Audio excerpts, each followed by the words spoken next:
আজ আমরা আলোচনা করব how to give answer of questions. কিভাবে আমরা প্রশ্ন থেকে উত্তর দেব সেই পদ্ধতিটা আজকে আমরা শিখছি। কোশ্চেন, প্রথমে জানতে হবে কোশ্চেন কত ধরনের হয়, প্রশ্ন কত রকমের হতে পারে, এটা আমাদের আগে জানতে হবে। কোশ্চেনস দু রকমের। কয় রকমের আমরা বলবো? দু রকম। একটা হচ্ছে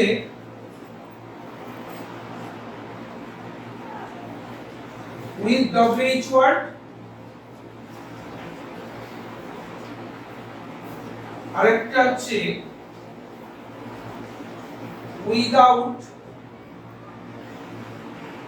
WH ওয়ার্ড।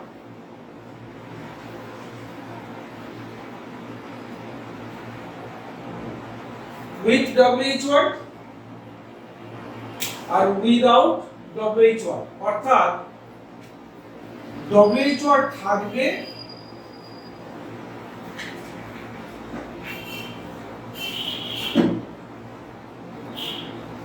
আর এটাতে WH word থাকবে না।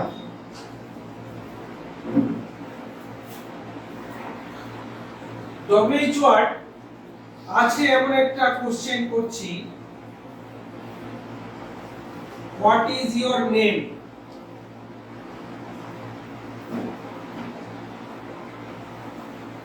আর উইদাউট WH word এর কোশ্চেনটা করব,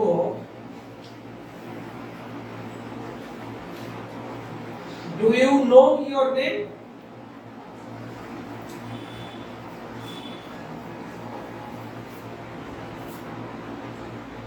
তাহলে আমরা বুঝলাম যে কোশ্চেন দু ধরনের, একটাতে WH word থাকবে, সেটাও প্রশ্নবোধক বাক্য, ইন্টারোগেটিভ সেন্টেন্স, আর উইদাউট WH word যেখানে WH word থাকবে না, এখানে কোনো WH word নেই কিন্তু এটাও একটা question.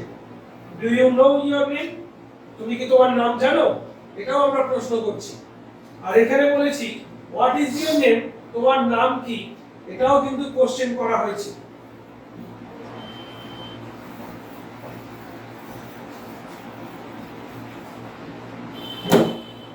What is your name এই প্রশ্নটাকে আমরা উত্তর দিতে বাধ্য, কারণ এর অ্যানসার দিতে হবে, তাই এটাকে স্টেটমেন্টাল কোশ্চেন বলা হয়। একে আমরা বলি স্টেটমেন্টাল কোশ্চেন।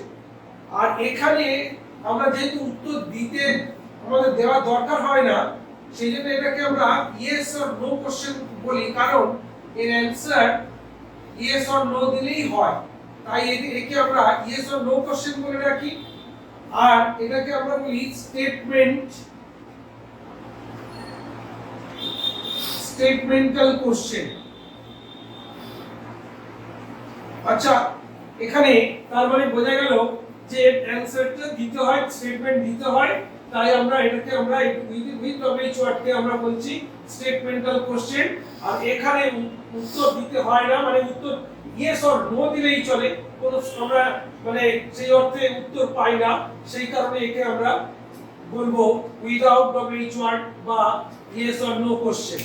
যেমন আমি একটু আগে যে এক্সাম্পলটা দিয়েছি, হোয়াট ইজ ইওর নেম, তোমার নাম কি, তুমি বলবে কি মাই নেম ইজ অমুক, মাই নেম ইজ পলাশ, বা মাই নেম ইজ অমুক, যা একটা নাম বলবে। কিন্তু এখানে তুমি বলবে, আমি যদি তোমার প্রশ্নটা করে থাকি যে do you know your name, তুমি কি তোমার নাম জানো, তুমি বলবে হ্যাঁ জানি, অথবা বলবে না জানি না। তাই একে আমরা হ্যাঁ অথবা না অ্যানসার দিয়েই আমরা ছেড়ে দিই, তাই এটাকে আমরা ইয়েস অর নো কোশ্চেন বলি। আর এখানে আমরা এটা উত্তর আমরা যদি না দিই, মানে যদি ইয়েস অর নো বলি, তাহলে কিন্তু যথার্থ উত্তর হয় না। আমি তোমাকে যদি প্রশ্ন করে থাকি হোয়াট ইজ ইওর নেম, তুমি বললে হবে না তো যে হ্যাঁ আর না বললে তো হবে না, তোমাকে অ্যানসার দিতেই হবে। So you are bound to give answer, therefore this question is called statemental question because it seeks answers, whereas without WH word it needs no answer, only yes or no reply দিলে হয়ে যায়। তাহলে আমরা question দু ধরনের দেখলাম, একটা with WH word আর একটা উইদাউট ডব্লিউএইচ ওয়ার্ড। এবার উইথ ডব্লিউএইচ ওয়ার্ড আবার দু ধরনের। উইথ ডব্লিউএইচ ওয়ার্ড আমি এটাকে উপরে তুলছি ছোট বোর্ড,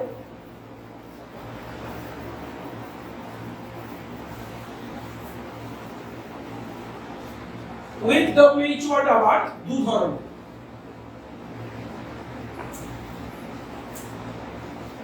উইথ ডব্লিউএইচ ওয়ার্ড কয় ধরনের? দু ধরনের। একটাকে আমরা বলি ডাইরেক্ট কোশ্চেন,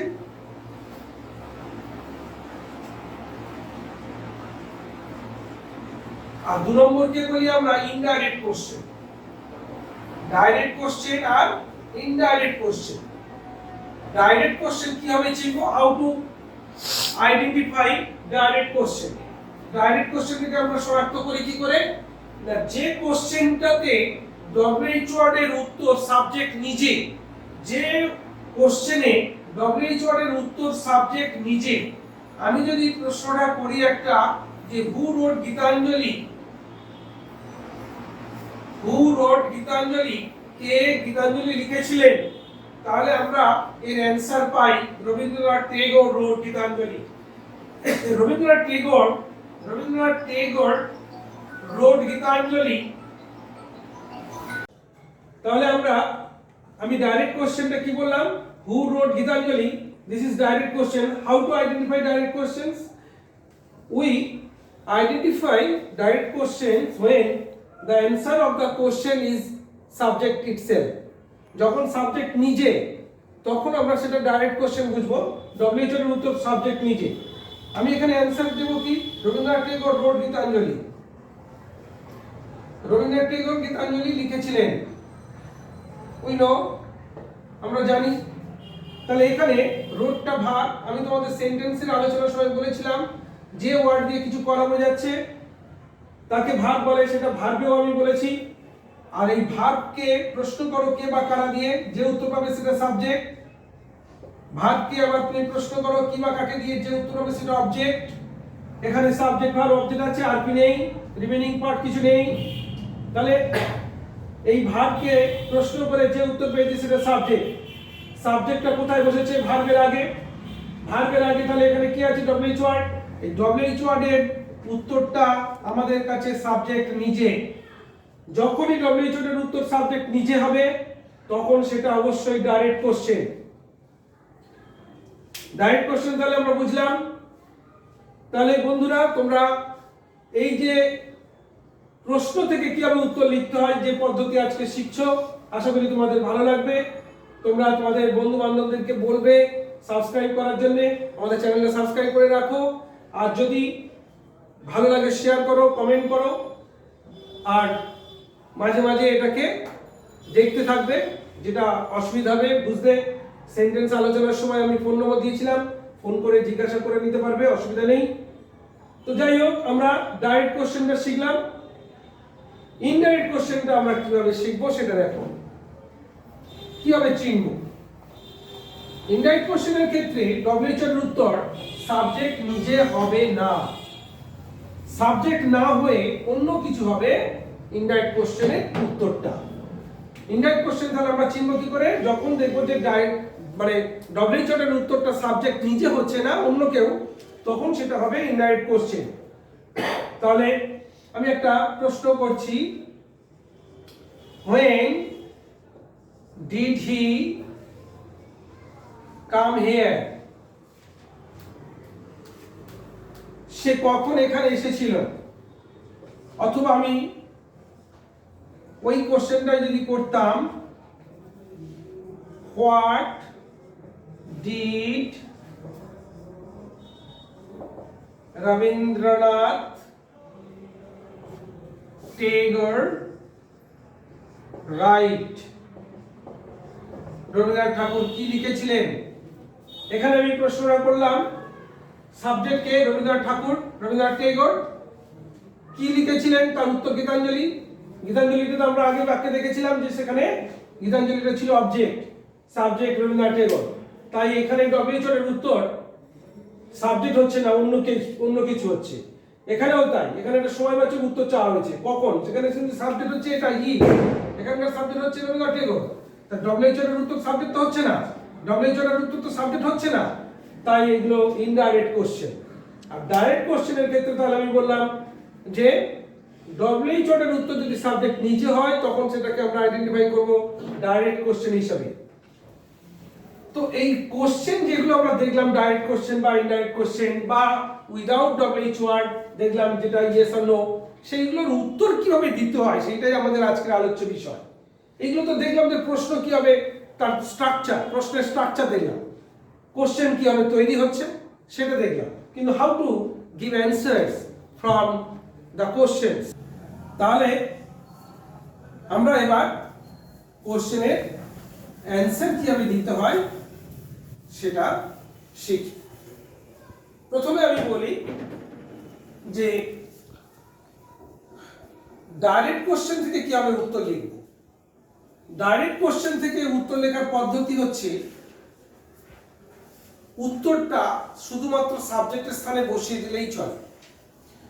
ডব্লিউএইচআর এর উত্তর যেটা হবে সেটা আমরা সাবজেক্টের স্থানে বসিয়ে দেব, বসিয়ে দিলেই আর জিজ্ঞাসা চিহ্নটা তুলে দেব, দিলেই আমাদের অ্যান্সার হয়ে যাবে।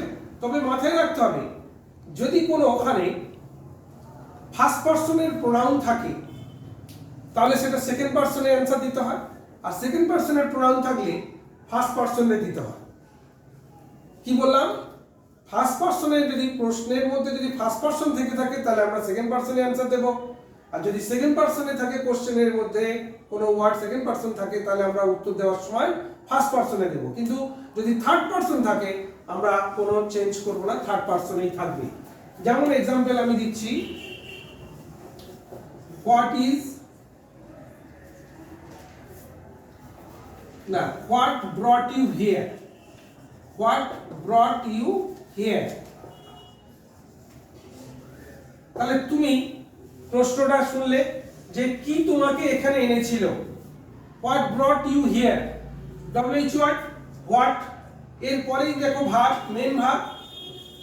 আমি লাস্ট ভিডিওতে বলেছিলাম ভার্বের চারটে অ্যাসপেক্ট দেখিয়েছিলাম।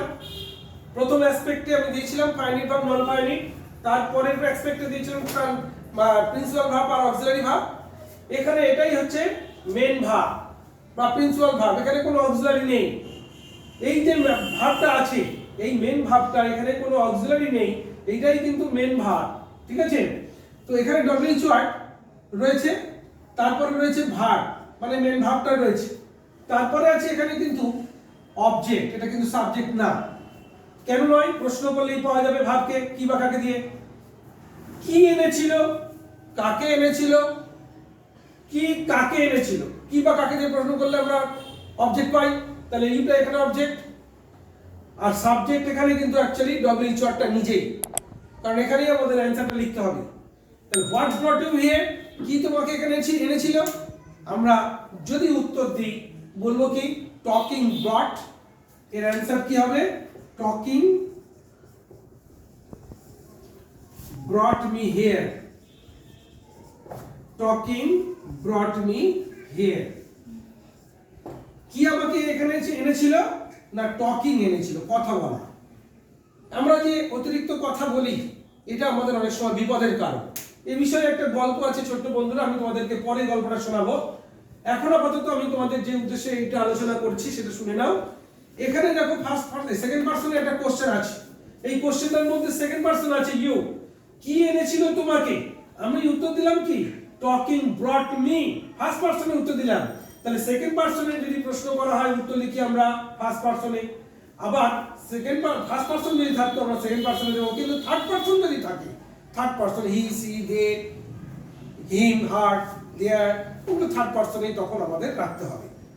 ওকে, তাহলে আমরা এটা ডাইরেক্ট কোশ্চেনের ক্ষেত্রে দেখলাম কি উত্তর কিভাবে উত্তর দেব। ডব্লিউএইচআরটা যেহেতু সাবজেক্টের স্থানে বসে আছে তাই ডব্লিউএইচআর এর উত্তরটা সাবজেক্টের স্থানে বসিয়ে দিচ্ছি, আর শুধু প্রোনাউনটাকে চেঞ্জ করে দিয়ে জিজ্ঞাসা চিহ্ন তুলে দিয়েছি। এই হচ্ছে প্রশ্ন ডাইরেক্ট কোশ্চেন থেকে উত্তর লেখা পদ্ধতি, খুবই সোজা। এবারে ইনডাইরেক্ট কোশ্চেন থেকে উত্তর লেখার পদ্ধতিটা কি? ইনডাইরেক্ট কোশ্চেন থেকে উত্তর লেখার পদ্ধতিটা একটু ভাবতে হবে, একটু মানে তোমাদের একটু টাইম লাগবে বুঝতে, ভালো করে শুনবে মন দিয়ে, আশা করি তোমরা বুঝতে পারবে। ইনডাইরেক্ট কোশ্চেনের ক্ষেত্রে আমরা কি দেখলাম? ইনডাইরেক্ট কোশ্চেনের বৈশিষ্ট্যটা কি ছিল? এই ইনডাইরেক্ট কোশ্চেনটা আমরা দেখেছিলাম কিরকম দেখতে ইনডাইরেক্ট কোশ্চেন। এক নম্বরে থাকে ডব্লিউএইচ ওয়ার্ড, দু নম্বরে কি থাকে? দু নম্বরে থাকে অক্সিলারি। যে অক্সিলারি নিয়ে আমি লাস্ট ভিডিওতে আমি আপলোড করে বলেছিলাম, অক্সিলারি আর হেল্পিং ভার্ব। লাস্ট ভিডিওটাকে বারবার দেখবে। সেন্টেন্স আর ভার্ব দুটো পর ভিডিও দেওয়া হয়েছে, সেগুলো দেখো। ডব্লিউএইচ ওয়ার্ড প্রথম, তারপর অক্সিলারি ভার্ব বা হেল্পিং ভার্ব, 3 নম্বরে থাকবে হচ্ছে সাবজেক্ট। এটা হচ্ছে ইনডাইরেক্ট কোশ্চেনের বৈশিষ্ট্য। 4 নম্বরে থাকবে মেইন ভার্ব বা মূল ভার্ব। 5 নম্বরে থাকবে আরপি বা অন্যান্য অংশ। আর 6 নম্বরে থাকবে জিজ্ঞাসার চিহ্ন। এটা কিন্তু মাস্ট, কোশ্চেন মার্ক, এটা থাকবেই। ঠিক আছে, এই হচ্ছে ইনডাইরেক্ট কোশ্চেনের বৈশিষ্ট্য। আমি একটা एग्जांपल দিলে বুঝতে পারবে যে when have you bought the book? কখন তুমি বইটা কিনেছিলে না কিনেছো। তাহলে when ডব্লিউএইচ ওয়ার্ড দেখো, অক্সিলারি ভার্ব এইটা হ্যাভ, সাবজেক্ট ইউ, সাবজেক্ট। 3 নম্বরে মূল ভার্ব, এই যে মূল ভার্ব। তারপরে 4 নম্বরে মূল ভার্ব হয়ে গেল, 5 নম্বরে আরপি, এখানে এটা আরপি। তারপর 6 নম্বরে জিজ্ঞাসার চিহ্ন। পর এইভাবেই তোমাদের কাছে কোশ্চেনটা অ্যাপিয়ার করবে। এইভাবে কোশ্চেনটা অ্যাপিয়ার করবে। তোমরা কিভাবে এই কোশ্চেনের থেকে উত্তর লিখবে আমি সেটাই আজকে তোমাদের শেখাচ্ছি। দেখো, আমরা যে 3 নম্বরে দেখেছি যে সাবজেক্ট আছে, সেই সাবজেক্টটা আমরা প্রথমে লিখব সাবজেক্টটা। তাহলে সাবজেক্ট থাকবে 1 নম্বরে, সাবজেক্টটা হবে 1 নম্বরে। তারপরে বসবে, মনে রাখতে হবে যদি বাক্যের মধ্যে, তারপরে আমাদের দিতে হবে কি ভার্ব বসবে। সাবজেক্টের পরে কি বসায় আমরা টেন্স অনুযায়ী বা স্ট্রাকচার অনুযায়ী আমি তোমাদের শিখিয়েছিলাম, সাবজেক্টের পরে ভার্ব বসাতে হবে। এই ভার্বটা দু ধরনের, অক্সিলারি আর মেন ভার্ব মিলেই ভার্ব। এখন যদি দেখো যে ডু ডাজ ডিড, এইখানটা যদি ডু ডাজ ডিড এর মধ্যে কোনো সাহায্যকারী ক্রিয়া থাকতো, ডু ডাজ বা ডিড যদি থাকতো, এই তিনটে ওয়ার্ড যদি থাকতো, তিনটের কোনো একটা, তাহলে আমরা ওই উত্তরের সময় বসাবো না। এর প্রভাবটা মেন ভার্বের উপরে ফেলবো, এই অক্সিলারি গুলো আমরা ব্যবহার করি না যদি না নেগেটিভ ওয়ার্ড থাকে।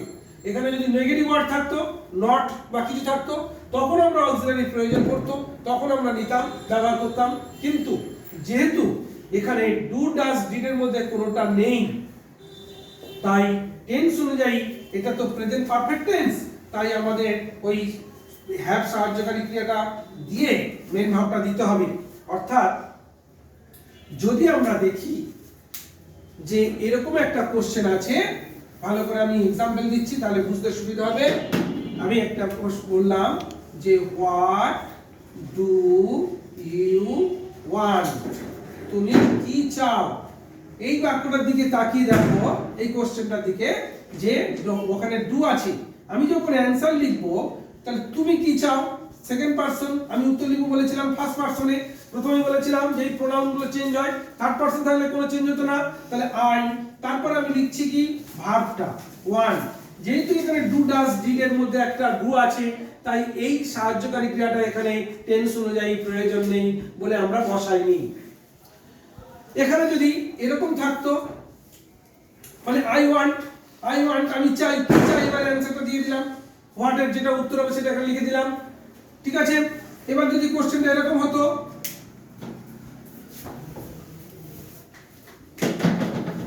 হোয়াট ডাজ হি মেক, সে কি তৈরি করে। এখানে ডাজ এসছে, তাহলে এখানেও দেখো সাবজেক্ট হচ্ছে হি, যেহেতু বলেছিলাম থার্ড পারসন থাকলে কোনো চেঞ্জ নেই, তাহলে হি।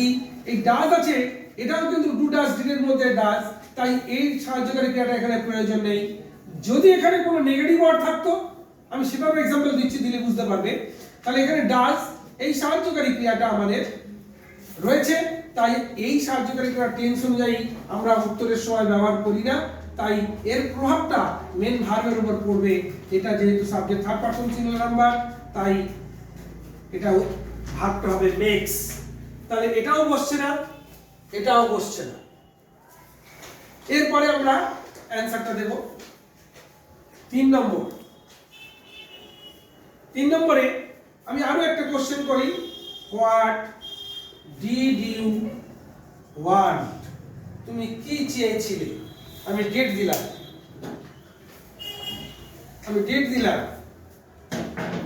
তাহলে ডু দিলাম, ডাজ দিলাম আর ডিড দিলাম। এর आंसर কি হবে? সাবজেক্ট ইউ, সেকেন্ড পারসন আছে, তাহলে ফার্স্ট পারসন আসবে আই।